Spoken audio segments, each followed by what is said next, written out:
হাদি হত্যার বিচারের দাবিতে আবারও সরগরম ঢাকার রাজপথ সহ সারা দেশেরই রাজপথ। তবে গণমাধ্যমে কি সঠিক নিউজই প্রকাশ পাচ্ছে? দর্শক, জানিয়ে দিব আমাদের হাতে আসা দৈনিক জনকণ্ঠের নিউজ। হাদি হত্যার বিচার নিশ্চিত করতে রবিবার জাতিসংঘে চিঠি পাঠাবে সরকার। ব্রেকিং নিউজ, হাদি হত্যার বিচার নিশ্চিত করতে রবিবার জাতিসংঘে চিঠি পাঠাবে সরকার। ওসমান হাদি হত্যার বিচারের দাবিতে ইনকিলাব মঞ্চের কর্মসূচিতে আইনশৃঙ্খলা বাহিনী কোনো ধরনের গুলি ব্যবহার করেনি বলে জানিয়েছে অন্তর্বর্তীকালীন সরকার।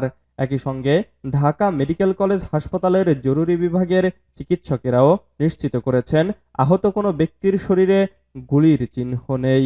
এছাড়া আগামী রোববার ৮ ফেব্রুয়ারি জাতিসংঘের সংশ্লিষ্ট সংস্থার কাছে আনুষ্ঠানিকভাবে একটি চিঠি পাঠানো হবে বলেও জানানো হয়েছে।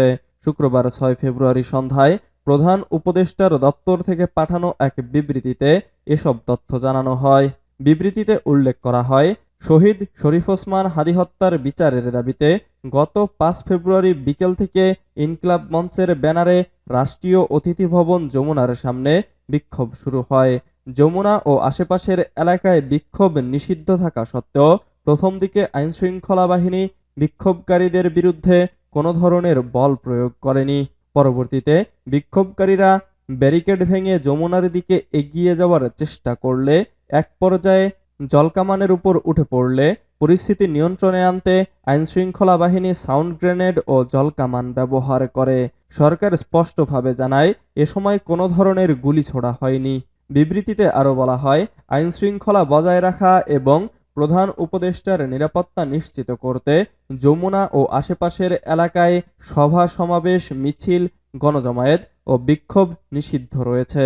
এ প্রেক্ষাপটে পুলিশ নিয়ম মেনে ও আইনানুগভাবে বিক্ষোভকারীদের ছত্রভঙ্গ করেছে। ঢাকা মেট্রোপলিটন পুলিশও নিশ্চিত করেছে, এ সময় কোনো আগ্নেয়াস্ত্র ব্যবহার করা হয়নি। ঢাকা মেডিকেল কলেজ হাসপাতালের জরুরি বিভাগ থেকে পাওয়া তথ্য মতে এ ঘটনায় আহত হয়ে ইনকিলাব মঞ্চের সদস্য সচিব আব্দুল্লাহ আল জাবের সহ মোট ২৩ জন চিকিৎসা নিয়েছেন। তবে কারো শরীরে গুলির আঘাত নেই বলে চিকিৎসকরা জানিয়েছেন।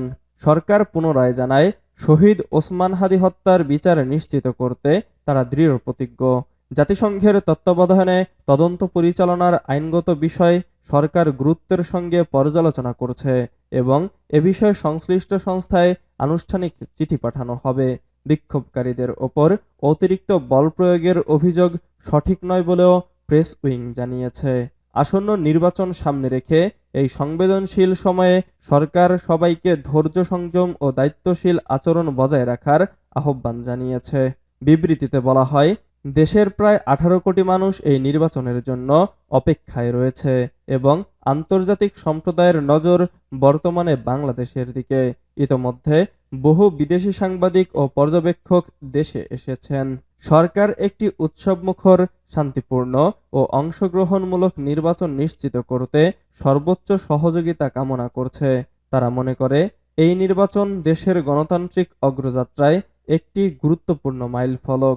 দীর্ঘ সংগ্রাম ও আত্মত্যাগের মাধ্যমে অর্জিত এই সুযোগ জাতির জন্য অত্যন্ত তাৎপর্যপূর্ণ। দেশের স্থিতিশীলতা, উন্নয়ন ও ভবিষ্যৎ অগ্রগতির স্বার্থে নির্বাচন অবশ্যই অবাধ, সুষ্ঠু ও নিরপেক্ষভাবে সম্পন্ন করতে হবে। এক্ষেত্রে কোনো ধরনের বিচ্যুতি গ্রহণযোগ্য নয়।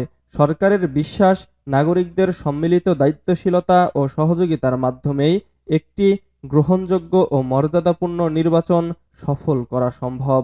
এতক্ষণ শুনছিলেন দৈনিক জনকণ্ঠের নিউজ।